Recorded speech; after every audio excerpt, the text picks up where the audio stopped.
Ormai stiamo uscendo dal tunnel dell'emergenza sanitaria, però il territorio dell'Alta Marca Trevigiana, del sito UNESCO delle Colline Patrimonio dell'Umanità, non è riuscito ancora a godere dei benefici di questo riconoscimento.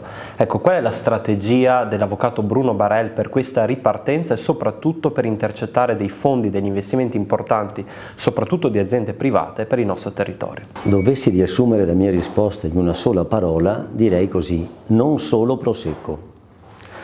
Il grande tema, secondo me, della modernità e la grande sfida per la politica è di evitare il monotematismo, perché questo territorio è troppo ricco di cultura, di persone, di paesaggio, per essere ridotto a un unico argomento che alla fine diventa, se non noioso, diventa sviante.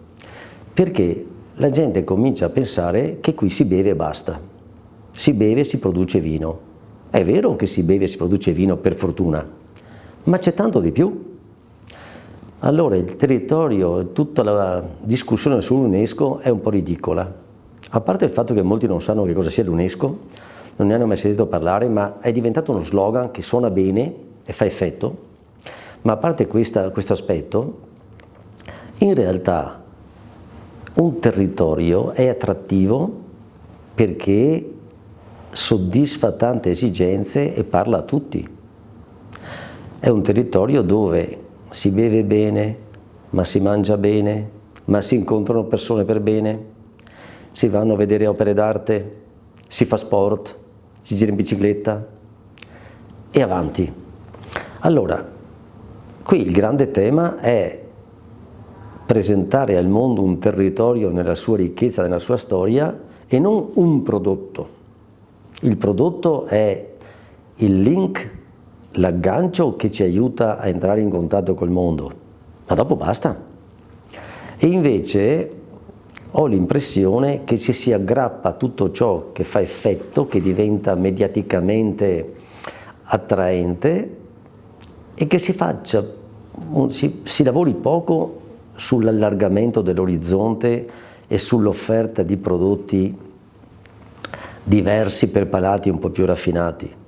Allora, pensate a un signore che arriva con la sua bicicletta in treno a Conegliano, scende in stazione a Conegliano. Il mio sogno è che fuori della stazione ci sia un ambiente che lo accoglie e gli dice: qui puoi fare tutto quello che ti piace. Cosa ti piace? Ecco, partiamo dalla domanda: che cosa ti piace?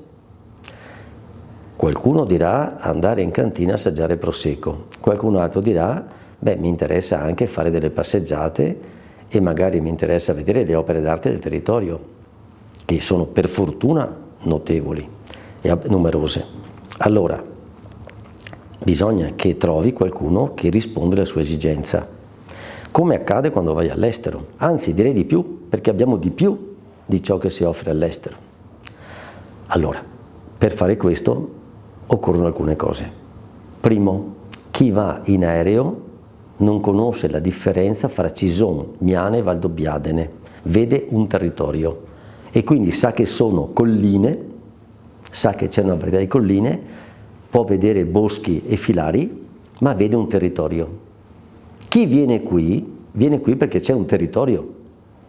Allora, la frammentazione amministrativa è un retaggio del passato che serve positivamente soltanto perché crea identità, crea senso di comunità.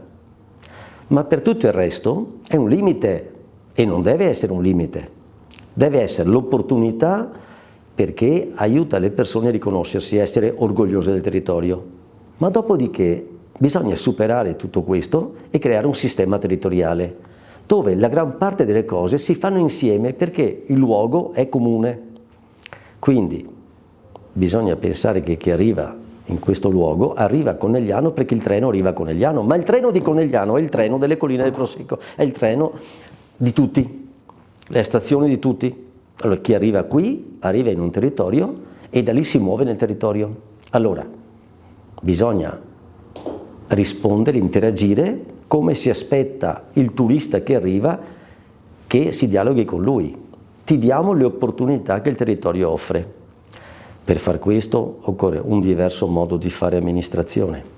Occorre che nei comuni ci sia l'unico ufficio assente, l'unico importante, quello che ha sulla porta la scritta "qui si pensa", perché nei comuni manca l'ufficio "qui si pensa", c'è solo l'ufficio "qui si fa", si timbra, si decide, c'è l'ufficio del fare, ma in realtà l'utilità della politica oggi è essere visionari, essere strateghi, pensare in grande, e l'ufficio dove si pensa in grande non c'è, ma non c'è non per insipienza di molti amministratori, perché sono travolti dalla quotidianità, e per pensare in grande occorre anche il tempo per pensare in grande, e occorre anche chi ti aiuta, chi ti stimola a pensare in grande.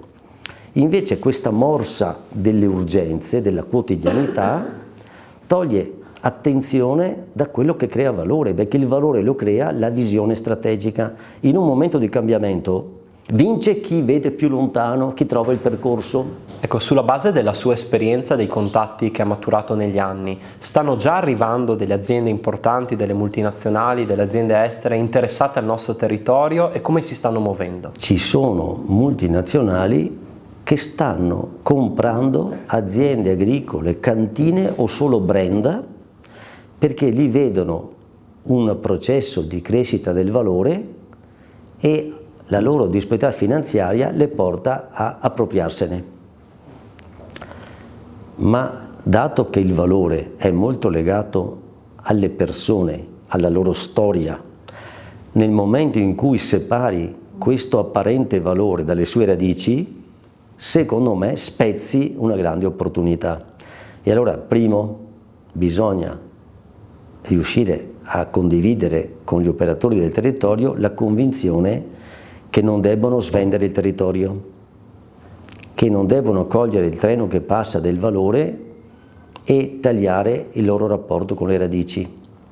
È il loro interesse, perché il valore aumenterà, ma è interesse della comunità, perché sentire un forte accento tedesco in molte cantine del Prosecco non è che sia un male in sé, perché c'è rispetto per chi lavora anche se ha l'accento tedesco, ma è un segnale che va capito, è un segnale di una industrializzazione, globalizzazione della specificità. Abbiamo diverse aree dismesse nell'Alta Marca Trevigiana, pensiamo soprattutto alla zona di Vittorio Veneto. I sindaci, gli amministratori sono stati in grado di comunicare in questi anni questo patrimonio che potrebbe essere valorizzato da queste aziende portando i loro investimenti anche qui nell'Alta Marca Trevigiana? No, secondo me no, perché intanto ci sono situazioni differenziate. Ho chiesto un giorno al sindaco di San Pietro di Pieve di Soligo se ha ancora tanti capannoni abbandonati, mi ha risposto nessuno. Io ho chiesto, ma scusa, se ci piangiamo addosso da anni con i capannoni abbandonati, dico, dove sono? Non ci sono più. Si sono tutti riempiti per la logistica, per lo stoccaggio di materiali, c'è la ripresa, vengono tutti utilizzati i contenitori. Quindi, in un'area in cui pensavo che ci fossero ancora capannoni abbandonati, non ce ne sono più.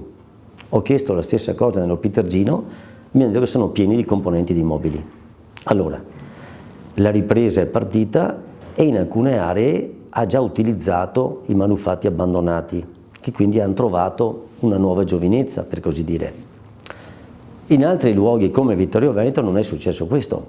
Non è successo questo sia perché non ha una vitalità imprenditoriale come invece si riscontra a Pieve di Soligo o a Oderzo, dove per varie ragioni che adesso non riusciamo a analizzare c'è un tessuto molto diverso.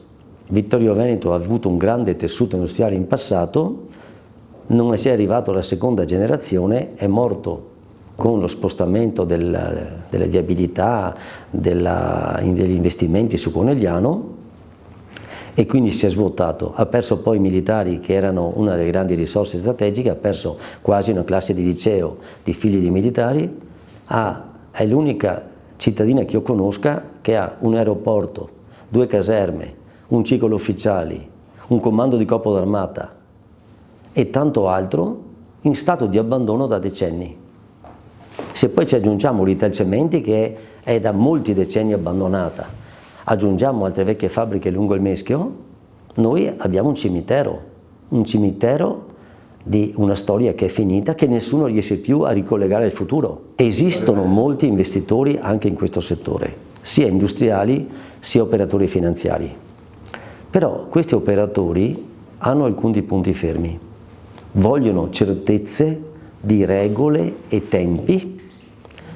Secondo, vogliono un prodotto di alto profilo e poi hanno bisogno anche di presenza di popolazione, di vivacità del tessuto economico, il che non c'è in una realtà dove hai l'età media di 50 anni.